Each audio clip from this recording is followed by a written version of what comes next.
In scary, uncertain times like we've had this year, people often ask me, how do you stay disciplined in uncertain times? And the answer to that's pretty simple if you think it through, which is that presumably you knew why you owned what you owned, and why you owned was tied into who you were, what you needed, and where you were going in the longer term. Now, if that's not true,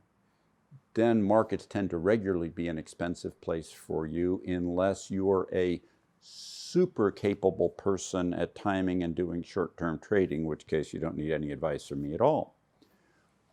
But the fact is most people aren't,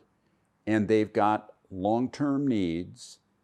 and what they need do at a time when people are saying all kind of stuff about this, that, and the other, about why it's going to be wonderful or why it's going to be terrible or why this thing is new and different than anything that's ever happened before, is to remember that markets pre-price out 3 to 30 months into the future.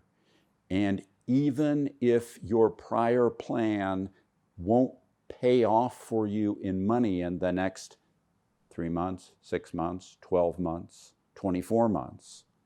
it's still true that if your plan was right for the longer term and you don't know how to time the short term, you're better off sticking with your plan and not worrying about what all the pundits and media sources and others say. Because what I will tell you, simply said,